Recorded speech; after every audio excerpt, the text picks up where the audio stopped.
रघुनाथराव आणि मनीषाताई यांना 2 मुलं होती. ते प्रायव्हेट कंपनीमध्ये कामाला होते. ते जेव्हा जेव्हा कामाला जायचे तेव्हा त्यांना एक भिकारी मुलगी भेटायची. दुपारच्या वेळी जेव्हा रघुनाथराव कामावरून घरी जायचे तेव्हा त्यांना वाटेत रोज एक मुलगी भेटायची, जी त्यांच्याकडे भीक मागत म्हणायची की बाबा, मला खूप भूक लागली आहे, थोडेसे पैसे द्या. तेव्हा रघुनाथराव तिला दया दाखवून रोज पैसे द्यायचे. ते तिला कधी 20 रुपये द्यायचे तर कधी 50 रुपये द्यायचे. पण एके दिवशी रघुनाथरावांच्या ऑफिसला सुट्टी होती आणि त्या दिवशी रघुनाथराव त्यांच्या पत्नीसह बाजारात गेले होते. तेव्हा रोजच्याप्रमाणे ती मुलगी त्या दिवशीही रघुनाथरावांची येण्याची वाट पाहत होती. दुपारची संध्याकाळ झाली तरी रघुनाथराव तिला दिसले नाहीत. त्यामुळे मुलगी नाराज होऊन तिथून जाऊ लागली. तेव्हा तिला रघुनाथराव दुसऱ्या रस्त्याने गाडीवरून जाताना दिसले. त्यामुळे ती धावत त्यांना आवाज देऊ लागली, बाबा थांबा. तेव्हा रघुनाथरावांच्या पत्नीला मनीषाताईंना तिचा आवाज ऐकायला आला. त्यामुळे त्यांनी मागे वळून पाहिले असता ती मुलगी त्यांच्या दिशेने धावत येताना दिसली. ती हाताने इशारा करून त्यांना थांबण्याचा प्रयत्न करू लागली. तेव्हा मनीषाताई म्हणाल्या, अहो गाडी थांबवा, कोणीतरी तुम्हाला आवाज देत आहे. तेव्हा रघुनाथरावांना आठवले की आज तर त्यांनी त्या मुलीला पैसे दिले नाहीत. बहुतेक तीच त्यांना आवाज देत आहे. त्यांनी आपली गाडी रस्त्याच्या बाजूला उभी केली. जेव्हा ती मुलगी त्यांच्याकडे धावत आली तेव्हा त्यांनी त्या मुलीला खिशातून 50 रुपये काढून दिले. हे पाहून मनीषाताई म्हणाल्या, तुम्ही या मुलीला पैसे का देत आहात? तेव्हा ती मुलगी म्हणाली, बाईसाहेब, माझे नाव लक्ष्मी आहे, मी अनाथ आहे, मला आईवडील नाही, त्यामुळे मी भीक मागून खाते. असे बोलताना तिचे डोळे भरून आले. तेव्हा मनीषाताईंनी त्यांच्या पर्समधून 500 रुपयांची नोट काढली आणि त्या मुलीच्या डोक्यावर हात ठेवत म्हणाल्या, हे घे बाळा, या पैशातून काहीतरी काम कर, पण यापुढे कधीच भीक मागू नकोस. अगं, एकदा भीक मागणे म्हणजे 100 वेळा मरण्यासारखे असते. मनीषाताईंचे बोलणे लक्ष्मीच्या मनाला लागले. तिने मनीषाताईंनी दिलेले पैसे आपल्या खिशात ठेवले आणि मान खाली घालून तिथून निघून गेली.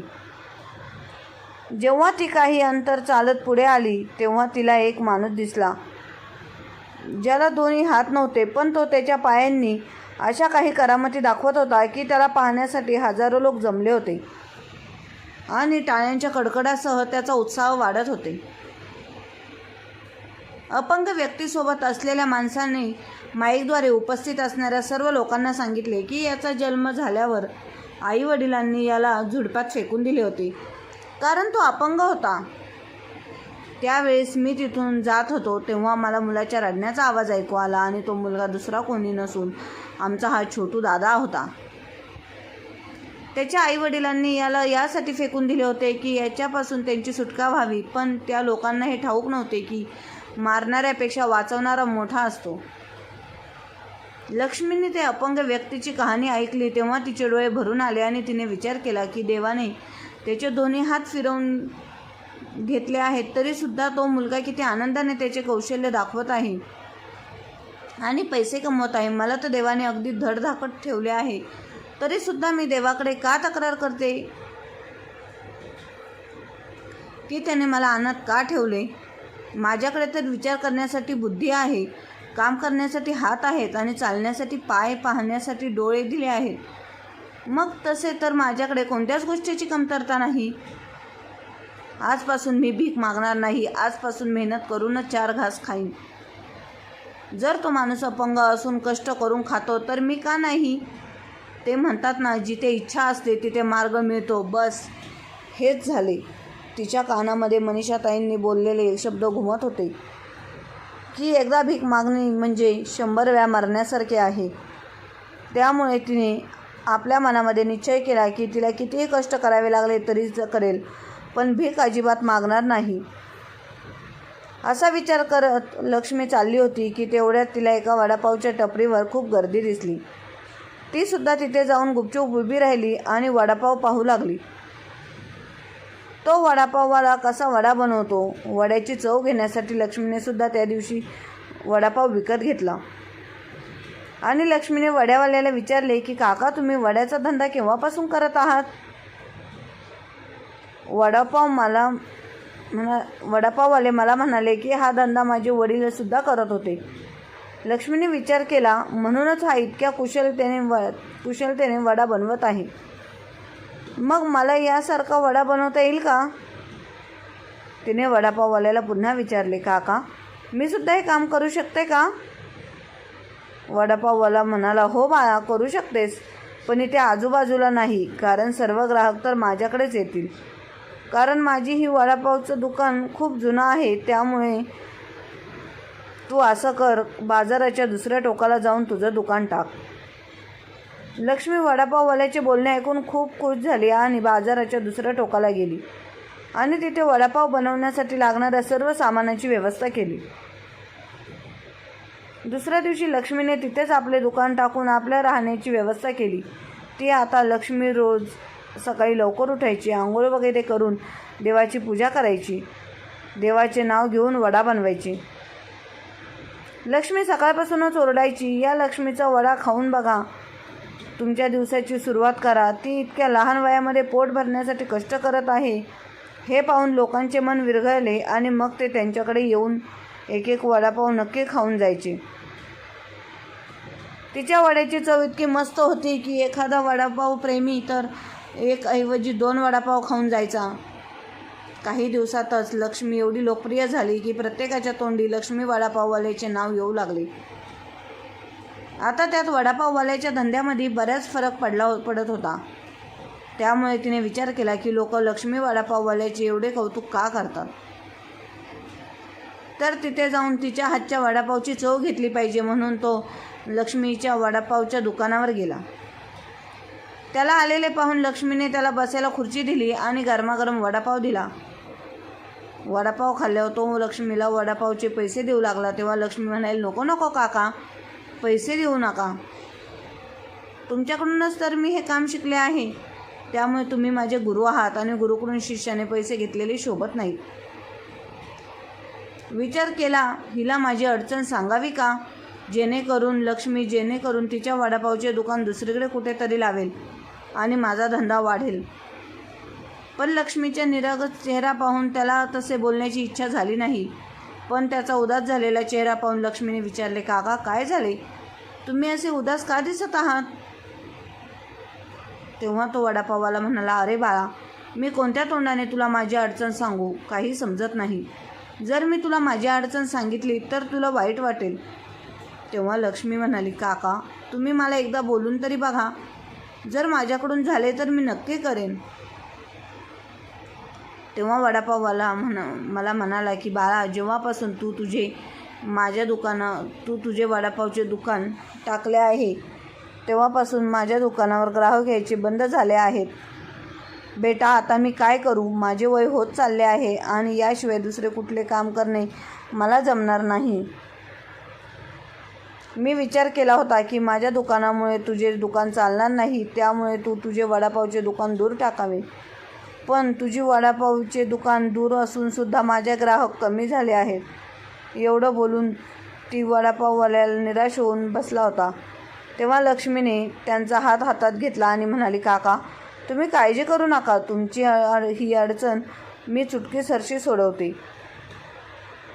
ती पुढे म्हणाली, काका, मला ना घर आहे ना कुटुंब, मी माझे दुकान घेऊन एखाद्या दुसऱ्या बाजारामध्ये निघून जाते. मग तुम्ही इथे मी चिंटू होऊन तुमचा व्यवसाय चालू ठेवा. लक्ष्मीचे बोलणे ऐकून तो वडापाववाला आश्चर्यचकित होऊन लक्ष्मीकडे पाहू लागला. त्यांच्या तोंडातून एकही शब्द निघत नव्हता आणि मनातल्या मनात तो लक्ष्मीला खूप आशीर्वाद देऊन तिथून निघून गेला. राणी लक्ष्मीबाई दुसरे शहराचा रस्ता पकडला. कुठे जायचे याबद्दल तिला काही समजत नव्हते. त्या दिवशी तिला आईवडिलांची उणीव जाणवत होती की जर आज तिच्या आईवडील तिच्यासोबत असते तर तीसुद्धा म्हणू शकले असते की माझीही कुटुंब आहे. पण खरे तर तिचे आपले असे कोणीही नव्हते. त्यामुळे तिने स्वतःला किंमत दिली आणि मनातल्या मनात निश्चय केला की एक ना एक दिवस ती स्वतःच्या हिमतीवरती जे दिवस नक्की बदलेल. तिने डोळ्यात आलेले पाणी पुसले आणि एका बाजाराच्या ठिकाणी पोचली. तिने देवाचे नाव घेतले आणि आपल्या कामाला लक्ष्मी नेतृत्व सुद्धा आपल्या गोड स्वभावामुळे लोकांना आकर्षित केले. तिच्या बोलण्याला प्रभावित होऊन लोक तुझ्या दुकानावर वडापाव खायला थांबू लागले आणि हळूहळू ती तिथे तिच्या हातच्या वडापावसाठी प्रसिद्ध झाली. आता तर खूप श्रीमंत घरातील लोकसुद्धा आपल्या घरातील छोट्या मोठ्या पार्टीसाठी लक्ष्मी वडापावची ऑर्डर देऊ लागली. त्यामुळे लक्ष्मीची कमाई खूप चांगली होऊ लागली. लक्ष्मीने काही महिन्यांनी त्या शहरात एक प्लॉट खरेदी केला आणि हळूहळू घराचे बांधकाम सुरू केले. तिने खाली दुकान आणि वरच्या मधल्या राहण्यासाठी घर बांधले आणि पाहता पाहता लक्ष्मी वडापाववाल्याची 2 मजली इमारतीचे 3 मजली इमारतीत रूपांतर झाले. आता तिला चांगल्या घरातली स्थळे येऊ लागली आणि तिने एका संस्कारी मुलाला पाहून लग्न केले. तिने रघुनाथराव आणि मनीषाताई हळूहळू वृद्ध होत चालले होते. त्यांनी सुद्धा आपल्या दोन्ही मुलांना खूप शिकवले आणि असे सक्षम बनवले की त्यांची दोन्ही मुले रुपेश आणि दिनेश तुम्ही स्वतःच्या पायावर उभे राहिली. दोन्ही मुले आपल्या आईवडिलांपासून दूर दुसऱ्या शहरांमध्ये राहत होते. जेव्हा मनीषाताईंना आपल्या मुलांची आणि नातवंडांची आठवण यायची तेव्हा आपल्या मुलांकडे यायचे. आपण मुले आणि सुना तर त्यांच्याकडे सणवार असले तरी जात नव्हते. रघुनाथरावांनी कशी तरी स्वतःच्या मनाची समजूत घातली होती की आता मुले मोठी झाली आहे, त्यामुळे मुलांना त्यांच्या मनासारखे स्वतंत्र साधू द्यावे. पण मनीषाताईंना मुलांची खूप आठवण येत होती. त्यामुळे त्या सुनांकडून अपमानित होऊन देखील अनेकदा नातवंडांना भेटायला जायच्या. रघुनाथराव मनीषाताई त्यांच्या मोहमायाला पाहून पॅके व्हायचे आणि त्यांना स्वाभिमानाचे धडे देत होते. तीच आज आपल्या नातवंडांची एक झलक पाहण्यासाठी मुले आणि सुनांनी केलेला अपमान आनंदाने सहन करते. बरोबरच बोलतात लोक की मुद्दलापेक्षा व्याज जास्त प्रिय असते. रघुनाथरावांचे देखील आपल्या नातवंडांवर खूप प्रेम होते. त्यामुळेच तर ते मनीषाताईंना काही न बोलता तिला मुलांच्या घरी घेऊन जायचे. मग सुनेने 4 गोष्टी ऐकवल्या तरी काही वेळ त्यांना वाईट वाटायचे. पण यावर मनीषाताई म्हणायचे की ही आपलीच तर मुले आहेत ना, आणि त्यांच्या बोलण्याचे एवढे काय वाईट वाटून घ्यायचे. मग काय, त्यांच्या अशा बोलण्याने रघुनाथराव देखील शांत बसायचे. पण हद्द तर तेव्हा झाली जेव्हा रुपेश आणि दिनेश आपापल्या बायको मुलांसह आईवडिलांकडे एकदा गावी आले. त्यांना असे अचानक आलेले पाहून रघुनाथरावांना आश्चर्य वाटले. मनीषाताईंचा आनंद तर गगनात मावेना असा झाला. रात्रीचे जेवण आटोपल्यावर रुपेश आणि दिनेश वडिलांच्या खोलीत आले. रघुनाथराव म्हणाले, काय झाले, तुम्ही अजून झोपले नाहीत का? तेव्हा रुपेश म्हणाला, बाबा आम्हाला तुमच्याशी थोडे बोलायचे आहे. काय काम आहे? पटकन बोला असे म्हणतात. दिनेश रडत म्हणाला, बाबा आमच्या बिझनेसमध्ये नुकसान झाले आहे, त्यामुळे आम्ही तुमच्याकडे मदत मागण्यासाठी आलो आहोत. रघुनाथरावांनी त्या दोघांकडे पाहिले. रुपेश म्हणाला, बाबा तुम्हाला रिटायरमेंटचे पैसे मिळाले आहेत ना, मग जर तुम्ही ते पैसे आम्हाला दिले तर तुमचे खूप उपकार होतील. आणि तसेही आता तुमच्या आणि आईचे वय वाढत चाललेले आहे, त्यामुळे या वयामध्ये तुम्हा दोघांना मुले, सुना आणि नातवंड सोबतीची गरज आहे. त्यामुळे यापुढे तुम्ही दोघे आमच्याबरोबर शहरात राहणार आहात. त्यांचे बोलणे ऐकून रघुनाथराव चकित झाले, कारण जेव्हा केव्हा ते पत्नीसह मुलांकडे जायचे तेव्हा त्यांच्या घरात त्या 2 मुलांना एकदाही माणसासंबंधी गेला नाही.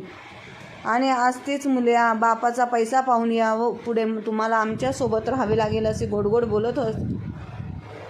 रघुनाथरावांना त्यांचा डाव बरोबर लक्षात येत होता, पण भोळ्या मनीषाताईंना मुलगा आणि सुनेची चाल समजू शकल्या नाहीत. आणि त्या आपल्या पतीला म्हणाले, अहो आपली मुले तर बरोबर बोलत आहेत.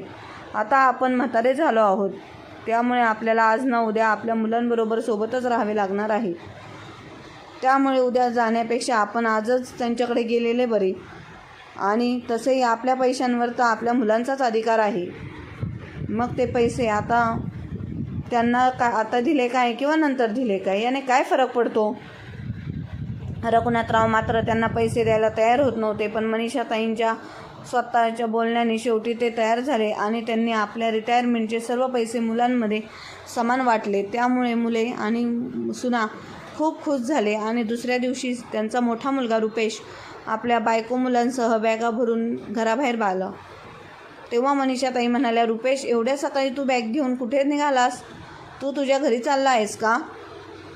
यावर रुपेश म्हणाला, हो आई, काल रात्रीच एका डीलरचा फोन आला होता. जर मी त्याला आजच्या आज भेटलो नाही तर त्या रेटने आमचे बिझनेसचे संबंधित झाले आहे तो रद्द करून टाकेल. त्यामुळे मला आता लगेच निघावे लागेल. तेवढेच दिनेश देखील त्याच्या बायको मुलांसह बॅग घेऊन बाहेर आला. तेव्हा त्याला पाहून मनीषाताई म्हणाल्या, दिनेश, तुला देखील कोणत्या तर डीलरला भेटायचे आहे का? दिनेश म्हणाला, नाही आई, त्याचे काय आहे ना.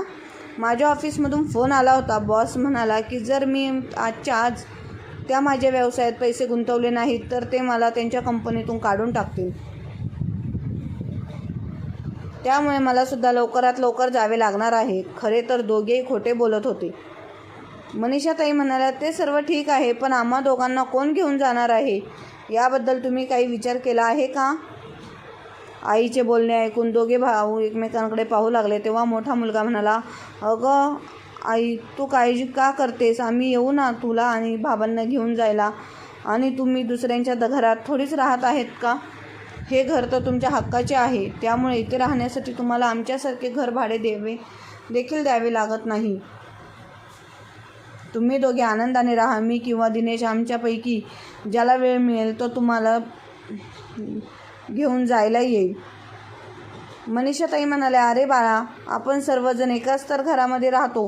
तुम्ही रात्री सांगितलं असतं तर आम्ही दोघेसुद्धा तुमच्यासोबत येण्यासाठी तयार झालो असतो. रुपेश म्हणाला, अगं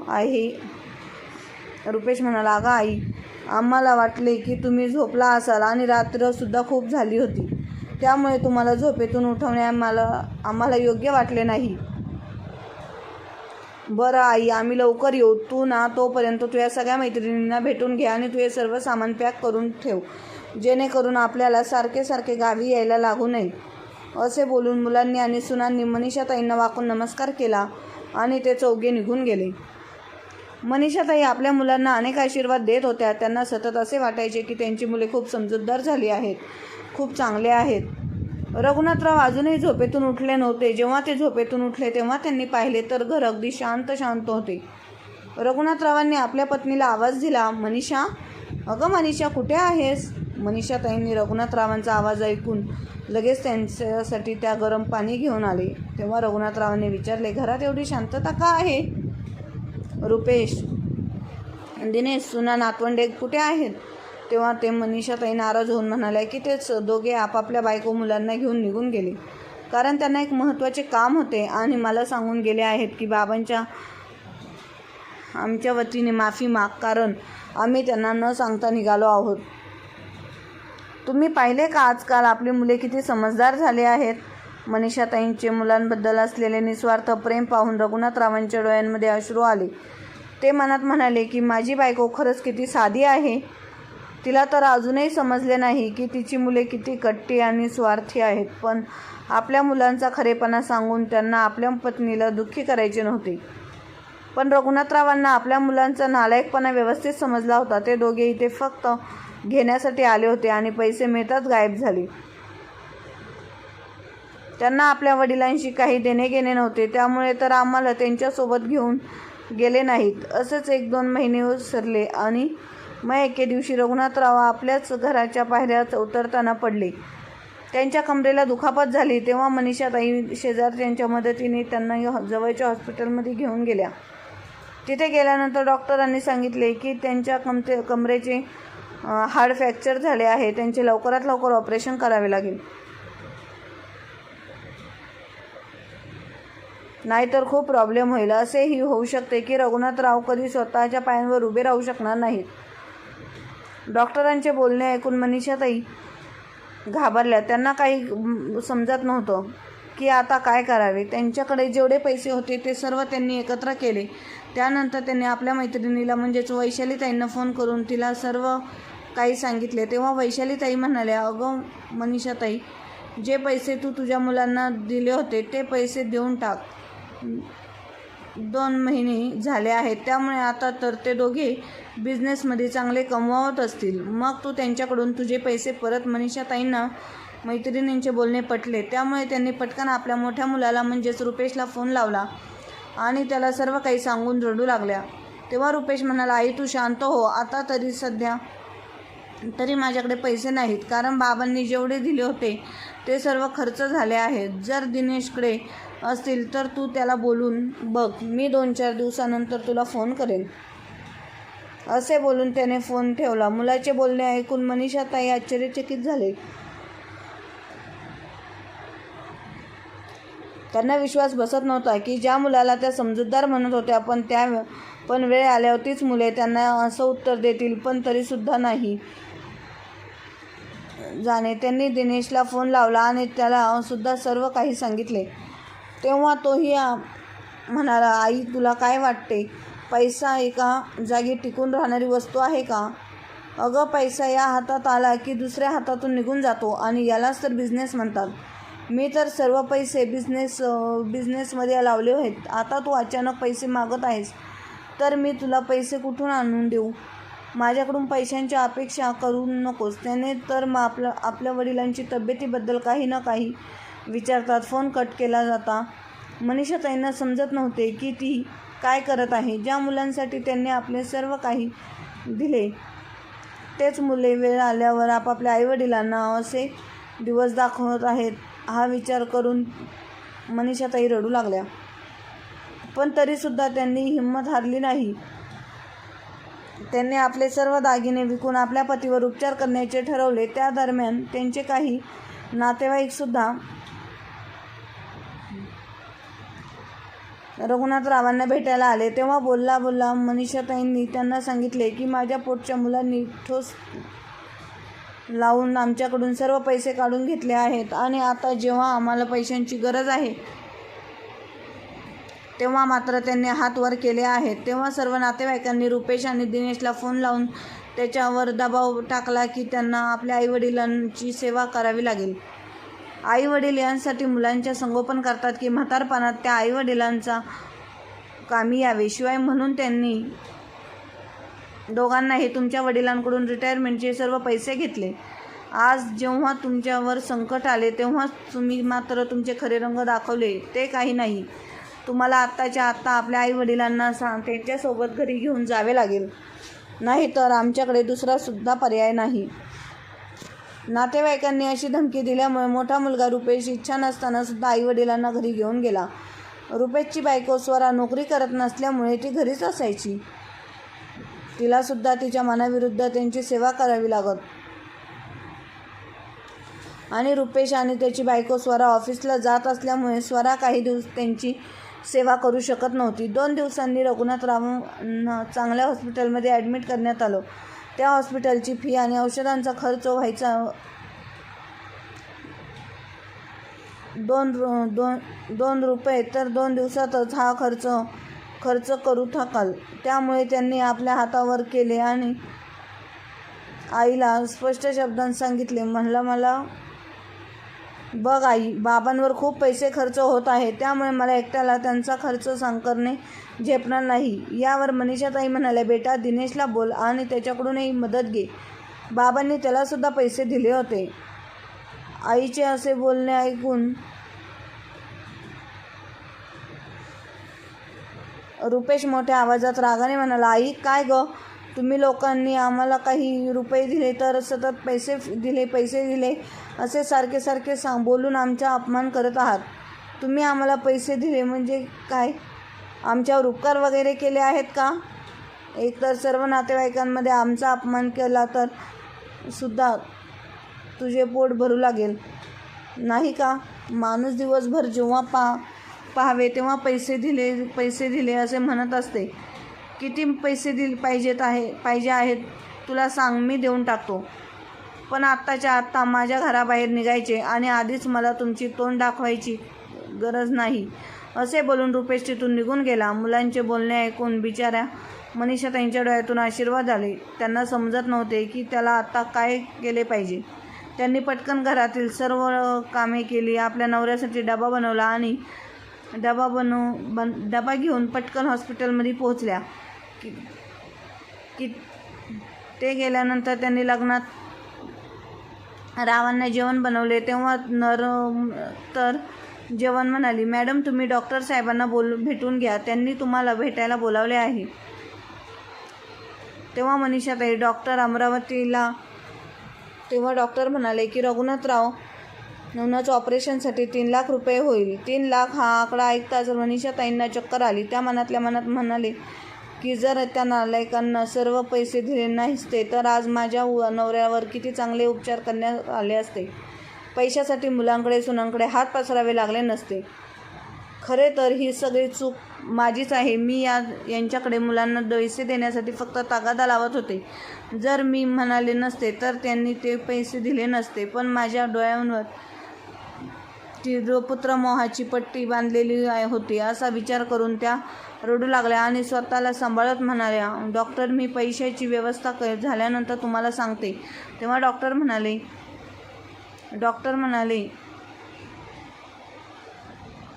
तेवढे ठीक राहील. मनीषाताईंना आता काय करावे समजत नव्हते. त्यांना ठाऊक होते की आता दिनेशकडे जरी पैसे मागितले तरी त्यांचे काय उत्तर असेल, पण त्यात करणार तरी काय होत्या. त्यांनी दिनेशला फोन लावला आणि 2-3 वेळा फोन लावल्यानंतर त्यांनी आईचा फोन उचलला.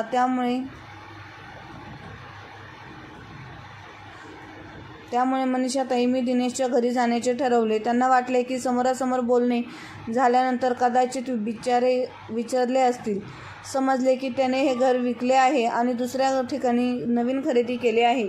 तेव्हा मनीषाताईने शेजाऱ्यांना त्यांच्या नवीन घराचा पत्ता विचारला. तेव्हा ते म्हणाले आम्हाला ठाऊक नाही.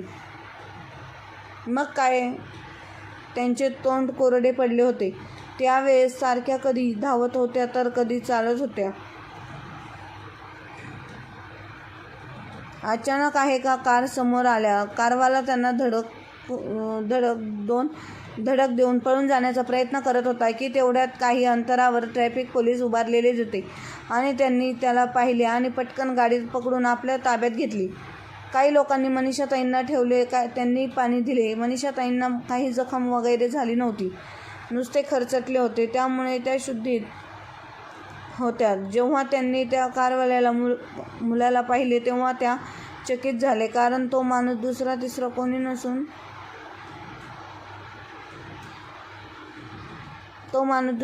कोणी नसून त्यांचा धाकटा मुलगा होता. दिनेशने आईकडे पाहिले तेव्हा सरड्याप्रमाणे रंग बदलतात म्हणाला, आई तू इथे आणि बाबांची तब्येत कशी आहे? मी तर तुम्हालाच भेटण्यासाठी निघालो होतो. बिचाऱ्या मनीषाताईंनी मुलांच्या तोंडून असे शब्द आहेत त्यास त्यांच्या पटकन हॉस्पिटलमध्ये. जर तुझे वडील हॉस्पिटलमध्ये आहे हे पाहून पोलीस तर बोलत नाही, खोटं तर बोलत नाहीस ना? तेव्हा दिनेश म्हणाला, नाही साई, मला माझ्या वडिलांची खूप काळजी वाटत होती, त्यामुळे मी गडबडीने गाडी चालवत होतो. तेव्हा चुकून आईला गाडीचा धक्का लागला. पोलीस म्हणाले, काय धक्का लागला? अरे तू तर माणसाचा धक्का लागल्यासारखे बोलत आहेस. त्यांचा जीव गेला असताना. बरं मला सांग तू कारमध्ये आणि तुझी आई अशी चालत का फिरत आहे? मला सांग, तू आई वडिलांना घराबाहेर काढले नाहीस ना?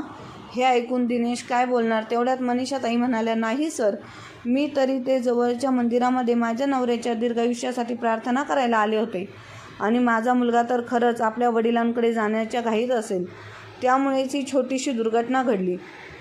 एवढे बोलून मनीषाताई आपल्या हातापायाला लागलेल्याकडे लक्ष न देता त्यांच्या कारमध्ये बसल्या आणि दिनेशला हॉस्पिटलकडे जाण्यास सांगितले. पण जाताना पोलिसांनी दिलेली धमकी, जर आईवडिलांना त्रास देण्याचा प्रयत्न केला तर तुला जेलची हवा खावी लागेल, पोलिसांच्या नजरेमध्ये आल्यामुळे दिनेश घाबरला होता. त्यामुळे तो त्यावेळेस मनीषाताई हॉस्पिटलमध्ये घेऊन गेल्या. तिथे गेल्यानंतर पाहिलं तर रघुनाथरावांना ऑपरेशन थिएटरमध्ये नेण्यात आलं होतं. जेव्हा मनीषाताईंनी काउंटरवर जाऊन विचारले तेव्हा त्यांना समजले की फी कोणी भरली आहे. तेव्हा त्यांनी सांगितले की एका लक्ष्मी नावाच्या बाईने ऑपरेशनचा खर्च दिला आहे आणि औषधी गोळ्यांसाठी 5,000 रुपये एक्स्ट्रा देऊन जमा करून गेली आहे, जेणेकरून त्यांना नंतर प्रॉब्लेम होऊ नये. त्यांनी तुमची बराच वेळ वाट पाहिली पण तुम्ही आल्या नाहीत आणि त्यामुळे ती निघून गेली. मनीषाताई, मी बराच विचार केला पण नाही, लक्ष्मी कोण आहे हे त्यांना काही आठवत नव्हते. मग त्यांनी लक्ष्मीबद्दल विचारले तेव्हा त्यांनी सुद्धा मान नकारार्थी हलवली. मग काही वेळानंतर मारण्यात सर्वांना ऑपरेशन थिएटरमधून बाहेर आणले गेले तेव्हा दिनेश वडिलांना भेटला आणि आपल्या आईला घरचा पत्ता देऊन तिथून निघून गेला. काही दिवसानंतर रघुनाथरावांना हॉस्पिटलमधून डिस्चार्ज मिळाला तेव्हा दिनेशला त्यांनी फोन केला.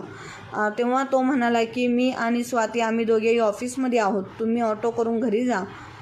मनीषाताई, मी तर त्यांचे घरसुद्धा पाहिले नव्हते. रिक्षावाल्याला पत्ता सांगितल्यानंतर त्याने त्यांना त्या पत्त्यावर घेऊन सोडवणे. आता दोघे पती पत्नी आपल्या मुलाच्या घराबाहेर तहानेने भुकेने व्याकुळ होऊन बसले होते. जेव्हा संध्याकाळी त्यांची सून सोडून घरी आली आणि सासू-सासऱ्यांना आपले गेटसमोर बसलेले पाहिले तेव्हा त्यांना पाहून तिला भयंकर राग आला. तिने पटकन त्यांच्याकडून आणि त्यांना सांगितले की जेव्हा ते दोघे आत आले तेव्हा ती त्यांच्याबरोबर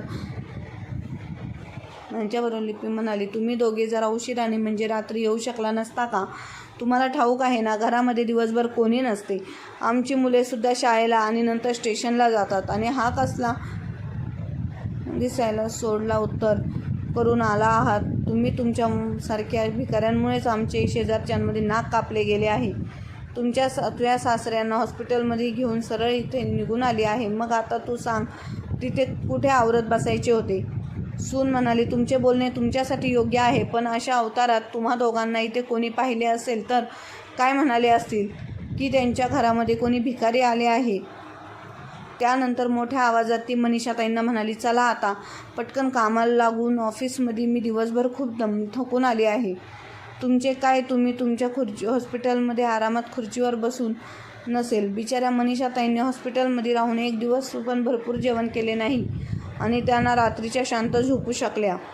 पण त्या आपल्या दुःख तरी कोणाला सांगणार होत्या. त्यामुळे गुपचूप काही वाद न करता कामाला लागल्या. तेव्हा आता मनीषाताई दिनेशच्या घरी सर्व कामे करायची आणि त्या बदल्यात सून सासूला कोणत्याही कारणावरून अपमान करायची. एके रात्री साधारण 12:30 वाजता रघुनाथराव पाणी पिण्यासाठी उठले तेव्हा त्यांनी पाहिले की त्यांच्या मुलाच्या आणि सुनेच्या खोलीची लाईट चालू आहे. त्यामुळे ते खोलीजवळ गेले तेव्हा मुलगा आणि सुनेच्या बोलण्याचा आवाज आला. त्यांची सून म्हणत होती की दिनेश, मी तर म्हणते या म्हातारीला बाजूला केले पाहिजे. आपण जर त्यांना काही बोललो नाही तर ते कायमचे इथेच राहतील. यावर दिनेश म्हणाला, आपण ॲक्सिडेंटनंतर पोलिसांनी मला ताकीद दिली आहे की यांना काही होता कामा नाही. जर त्यांना काही झाले तर सर्वात आधी माझ्यावर संशय येईल. तेव्हा त्याची बायको म्हणाली, अरे याची सोय मी केली आहे, तू अजिबात काळजी करू नकोस, तुझ्यावर काही संशय वगैरे येणार नाही. एके दिवशी चांगली संधी पाहून त्यांना असे वर पोहोचवू की या कानाची दुसऱ्या कानाला खबर लागणार नाही. सुनेचे बोलणे ऐकून रघुनाथरावांच्या डोळ्यात पाणी आले आणि ते खोलीत परत आले. बराच वेळ विचार करत राहिले. त्यानंतर आपल्या पत्नीला झोपेतून उठवून घडलेला प्रकार सांगितला आणि म्हणाले की तुझा ॲक्सिडेंट कधी झाला आणि कोणी केला होता? तेव्हा मनीषाताईंनी त्यांना त्या दिवशी जे काही घडले ते कशा प्रकारे घडले ते सांगितले. दिनेशच्या कार समोर आली आणि पोलीस त्यांना काय म्हणाले. रघुनाथरावांना समजले की दिनेशने त्यांना त्यांच्याकडे ठेवून घेतले आहे, नाहीतर त्याने आईवडिलांना एक सेकंदसुद्धा तुमच्या घरात ठेवून घेतले नसते. त्यांनी विचार केला की मुलाकडून अपमानित होऊन जाण्यापेक्षा आणि विनाकारण त्यांच्या हातून मरण्यापेक्षा अर्ध्या रात्री तिथून बाहेर पडलेले केव्हाही बरे आहे. त्यानंतर ते दोघेही गुपचूप तिथून निघाले. चालता चालता सकाळ झाली तेव्हा एका वडापावच्या दुकानावर थांबून दोघांनी वडापाव घेतला आणि मग आपल्या गावी जाण्यासाठी बस स्टँडकडे निघाले. दोघे रडत होते की तेवढ्यात लक्ष्मीने त्यांना पाहिले, जी कारमधून जात होती. ती कधी रघुनाथरावांकडे भीक मागायची, पण आज ती खूप श्रीमंत झाली होती. तिने रघुनाथरावांना पाहून गाडी थांबवली आणि मनात म्हणाली की हेच ते बाबा आणि बाईसाहेब आहेत ज्यांच्यामुळे आज मी इथपर्यंत पोहोचले. ती पटकन गाडीतून उतरली आणि धावत जाऊन तिने मोठ्याने आवाज देत म्हणाली, बाबा थांबा. रघुनाथरावांना तिचा आवाज ओळखीचा वाटला. तेव्हा त्यांनी मागे वळून पाहिले तर एक मुलगी त्यांच्या दिशेने धावत येताना दिसली. जेव्हा ते त्यांच्याजवळ आली आणि रघुनाथराव तिला ओळखू शकले नाहीत, ते म्हणाली, मला माफ कर बाळा, मी तुला ओळखले नाही. तेव्हा लक्ष्मी म्हणाली, बाबा मी तुमची लक्ष्मी आहे, तुम्ही तुमच्या लक्ष्मीला ओळखले नाही? आणि काय साहेब, तुम्हीच मला भीक मागू नकोस, एकदा भीक मागणी म्हणजे 100 वेळा मरण्यासारखे आहे असे मला म्हणाला होता. आज तुमच्या आशीर्वादानेच मी एक कर्तृत्व स्त्री झाली आहे. आई, तुम्ही दिलेले 500 आणि बाबांनी दिलेले 50 रुपयातील मी वडापावचा व्यवसाय सुरू केला. आज या टप्प्यावर पोहोचले आहे की आज तुमच्या आशीर्वादाने माझ्याकडे सर्व काही आहे. मी शून्यातून मोठी झाली आहे, ते फक्त तुमच्यामुळेच. रघुनाथराव आणि मनीषाताई त्यांच्या मी लक्ष्मीला घट्ट मिठी मारली. मनीषाताई म्हणाल्या, आम्ही फक्त निमित्त मात्र होतो. तुझ्या प्रबळ इच्छाशक्ती होती आणि त्यामुळेच तू एवढी मोठी भरारी घेऊ शकलीस. दोघांनी आम्ही लक्ष्मीला भरभरून आशीर्वाद दिले आणि त्यानंतर लक्ष्मी त्या दोघांना आपल्या घरी घेऊन गेली. तिथे गेल्यानंतर त्यांनी पाहिले तर लक्ष्मीची 3 मजली बिल्डिंग एखाद्या बंगल्यापेक्षा कमी नव्हती. रघुनाथरावांनी मनीषाताईंची प्रगती पाहून खूप आनंद झाला. लक्ष्मी म्हणाली, बाबा मी त्या दिवशी हॉस्पिटलमध्ये स्वातीसोबत म्हणजे तुमच्या सुनेसोबत आले होते. तेव्हा मी तिथे आईंना पाहिले, त्यांच्यासोबत बोलत होत्या. पण मी आईंना भेटायला जाणार होते की त्या कुठेतरी बाहेर गेल्या. चे नर्सने सांगितले, तुमचे ऑपरेशन थांबले आहे. मी तिथे थांबून बराच वेळ तुमची वाट पाहिली, पण तुम्ही तिथून नव्हते. जेव्हा मी दुसऱ्यांदा तिथे गेले तेव्हा तो गेला होता. मनीषाताई म्हणाल्या, बाळ लक्ष्मी, तू आम्हाला देवासारखी भेटलीस म्हणून तुझ्या बाबांचे ऑपरेशन शक्य झाले नाही, तर कोणत्या मुलांनी तर आम्हाला जण वाळीत टाकले होते.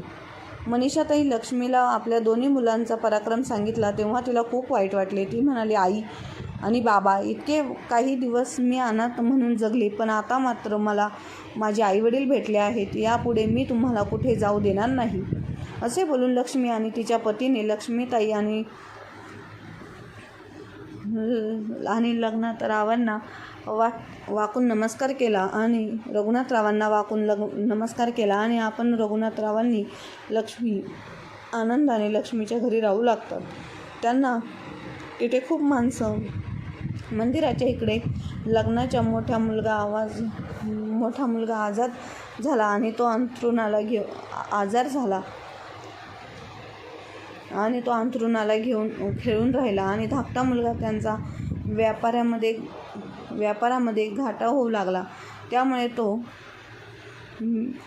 मेंटल गेला आणि ह्याच कारणामुळे त्याची बायको मुलांना घेऊन दुसऱ्या शहरात निघून गेली. आता देवाने त्या दोघांची अशी दुर्गती केली की दोघांकडेही भटकण्याव्यतिरिक्त दुसरा पर्याय नव्हता, कारण आज त्यांनी जे पेरले होते तेच उगवले होते.